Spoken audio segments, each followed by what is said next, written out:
On m'avait dit qu'en voyageant à 8000 km de la France, j'allais découvrir le monde. Après 2 ans et demi passés au Canada, je me rends compte que le plus grand changement, en réalité, il a eu lieu ici. Ce voyage, cette expatriation, cette immigration, ça n'a pas changé ma vie. Ça a changé celui qui l'a et pas du tout comme je l'imaginais. Peut-être qu'en partant, on espérait faire en sorte d'oublier nos problèmes ou en tout cas, je pense pas qu'on cherche à fuir nos problèmes, mais on a l'espoir que ça se passera peut-être mieux ailleurs. D'après ce que j'ai pu voir, il y a autant de personnalités différentes, de gens différents que de raisons de partir. Il y en a beaucoup qui veulent avoir leur première expérience professionnelle, d'autres veulent construire une carrière, d'autres veulent juste découvrir une nouvelle culture, un nouveau pays. Il y en a aussi beaucoup qui juste ne savent pas quoi faire, tout simplement. On part en pensant que le changement de décor va faire que nos problèmes internes vont rester en France. On vend notre voiture, on rend notre appartement, on vend nos meubles. On fait tout rentrer dans une valise de 23 kilos. 23 kilos et un sac à dos, c'est tout ce qui restait de ma vie. En partant, on est tellement excité. On va prendre le train. Dans mon cas, je suis parti du sud-ouest de la France, donc j'ai dû prendre le train avec mes bagages, mon chien pour monter jusqu'à Paris. Et à Paris, faire un vol direct vers Vancouver, au Canada. Après 10 heures de vol, récupérer mon chien, etc. Donc il y a déjà beaucoup de choses qui se passent. Et honnêtement, parmi mes attentes, j'en avais pas tant que ça, si ce n'est peut-être travailler découvrir ce que c'était, dans mon cas, le fitness à l'étranger, découvrir de nouvelles personnes, me faire des amis, etc. Et finalement, la réalité fait que t'es juste d'être jet lag, tu te rends compte que t'es pas si bon que ça en anglais, tu as un décalage social parce que les codes sont pas exactement les mêmes. Tu t'attends bien sûr à tous les paysages de carte postale. Alors ça, 100%, hein, Vancouver, tu es entre les montagnes et l'océan. C'est juste parfait, c'est magnifique. Là, je vous parle, je suis au bord de la plage. C'est juste parfait. Le contre-coup de la carte postale, c'est que le Canada, on s'en rend pas compte, mais c'est un pays qui est juste gigantesque. Il faut faire des heures de voiture, ne serait-ce que de Vancouver pour aller vers les Rocheuses. J'en ai déjà pour 8 à 10 heures de voiture. Si je voulais traverser le pays, il me faudrait plusieurs jours. Obligé de prendre l'avion pour plein de choses. Ça, c'est le contre-coup un petit peu de se rendre compte que, ah ouais, faire 2 heures de voiture en France, c'était beaucoup pour moi. Maintenant, si je fais 6 heures de voiture, c'est OK. Tu viens d'atterrir, tout est beau, tout est merveilleux, tu découvres plein de choses, tu vois de nouveaux paysages, tu vois de nouvelles personnes, tu commences à interagir en anglais, mais au fond de toi, tu as toujours cette petite peur latente qui est toujours là quelque part, qui te dit « Ok gars, tu dois trouver un logement qui accepte ton chien parce que les lois sont différentes ici au Canada. » Tu dois aussi trouver comment faire rentrer de l'argent puisque tes économies commencent à fondre, mais alors à une vitesse incroyable.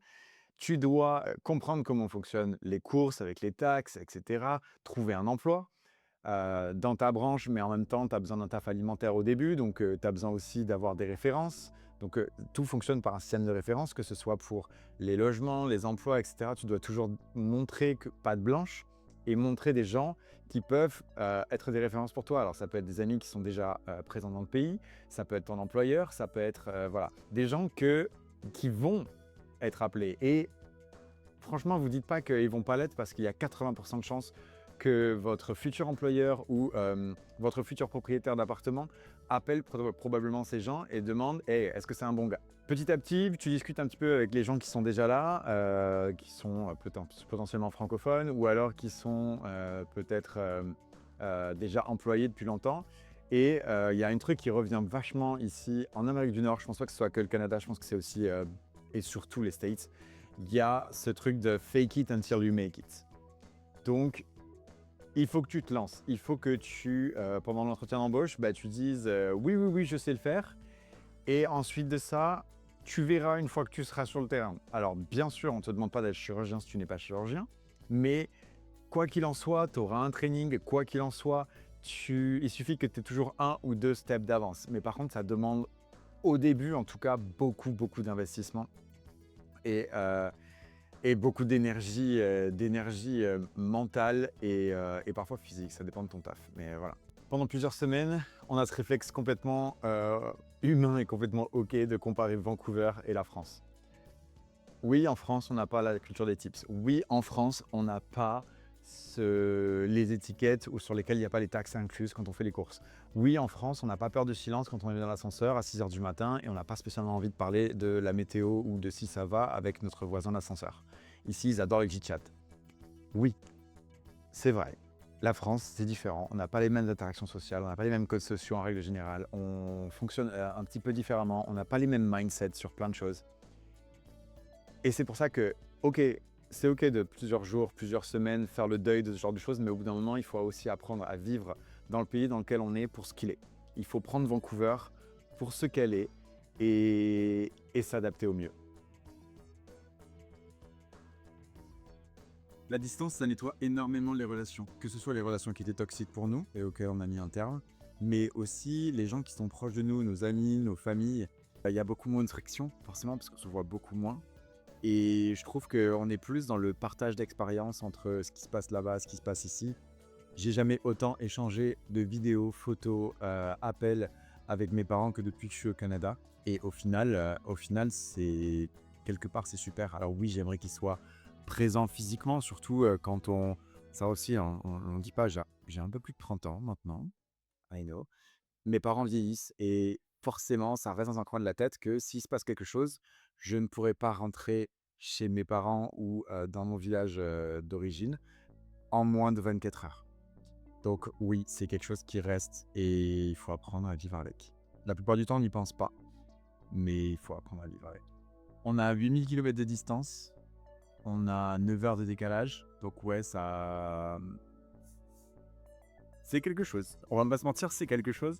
Alors moi, mes parents, enfin ma mère travaille de nuit, donc en général, je peux lui parler quasiment toute la journée. Il y aura toujours un moment où elle va trouver un moment de me répondre. Mais oui, parfois, on parle avec ses amis et on est complètement un petit peu déphasé. Il y en a un qui prend le petit-déj et l'autre qui est clairement en train de boire une pinte à, je sais pas, à la Défense ou de boire une pinte à Bordeaux. Ensuite, le dernier point, Noël, les anniversaires, les mariages, les baptêmes, oui, c'est difficile d'y être. Donc à part si on a les moyens de pouvoir faire les allers-retours, c'est des moments qu'on risque de rater pour nos proches. Donc quand on rentre en France, on essaie de rattraper un petit peu tout ça et de faire la course pour voir tous les membres de la famille, les petits nouveaux, les petits, voilà.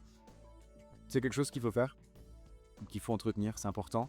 Maintenant, il faut se dire que eux aussi, qui sont loin de nous, ne vivent pas toutes ces premières expériences qu'on vit ici. La joie que tu as quand tu vois que tu réussis et que tu trouves ton premier travail et que tu es soulagé. Ces moments sympas où tu bois une bière avec tes amis ou un cocktail light si tu préfères. Quand tu es à la maison et que tu as fini ton déménagement. Ou encore hier, j'ai vu une baleine à 1 km de chez moi sur la plage. Et oui, alors j'avais mes amis d'ici qui sont en quelque sorte ma famille que je me suis construit ici. Mais oui, mes parents n'étaient pas là pour vivre ça avec moi. La leçon importante que j'ai retenue durant ces 2 dernières années, ça va être, je vais dire, résilience et proactivité. Parce que clairement, tu te retrouves seul ici et tu n'as pas d'autre choix que d'avancer. Il faut que tu fasses l'administratif, il faut que tu fasses tes impôts, il faut que tu trouves un travail, il faut que tu trouves un logement. Enfin bref, il faut que tu te mettes en sécurité. Et pour ça, tu n'as pas le choix que d'être proactif, mais aussi résilient. C'est-à-dire qu'il y a des choses qui vont t'arriver et tu vas devoir faire avec à l'instant T et prendre des décisions à l'instant T sans avoir la possibilité de consulter papa, maman, les amis ou quoi. Il faut vraiment que tu sois là. Je ne vois vraiment pas le PVT en tout cas et ni la demande de résidence permanente d'ailleurs comme de grandes vacances. Je pense que certains pensent que je suis parti en vacances pendant 2 ans. C'est loin de là. J'ai pris peut-être une semaine de vacances en 2 ans et demi, le temps de t'arriver à tout construire, etc. Et je prends vraiment cette expérience comme un accélérateur de maturité. Donc faites cette expérience si vous avez l'occasion, c'est vraiment hyper enrichissant. On en ressort vraiment grandi.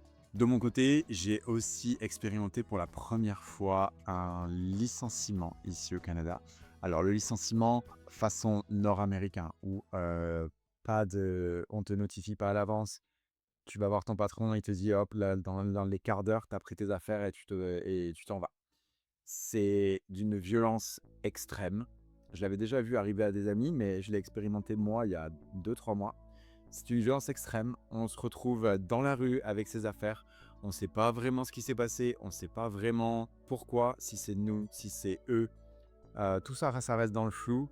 On ne connaît pas encore les lois, etc. Qu'est-ce qui nous protège? Qu'est-ce qu'il fond? Qu'est-ce qui fait que enfin, quelles sont les prochaines étapes en fait? Et surtout, ici le chômage est très, très, très peu élevé. On est, dans un mood très, très libéral où en gros, bah, si tu veux t'en sortir garçon, il va falloir que tu trouves une solution et très, très vite. Ça a été le cas, heureusement. Je me suis bougé les fesses et j'ai trouvé des choses et petit à petit, je remplis le gap laissé par ce licenciement et je suis aujourd'hui heureusement beaucoup plus heureux. Donc ça aussi, c'est que quelque part, les étoiles s'alignent et c'est que c'était fait. On a posé ça sur mon chemin parce que c'était le moment, mais c'est une violence inouïe et je peux comprendre que certains le vivent extrêmement mal. En conclusion, pourquoi je me sens différent aujourd'hui? Je me sens différent parce que plus tout à fait français, sans même être réellement canadien. J'ai l'impression d'être quelqu'un de nouveau qui se forge dans le mouvement. Et cet état, je le sens comme définitif. C'est-à-dire que même si je change d'endroit demain, que je reviens en France ou que je pars, je ne sais pas, en Asie, en Australie, je pense que cette personne que je suis en train de créer là, c'est un nouveau moi et je ne pourrais pas revenir en arrière.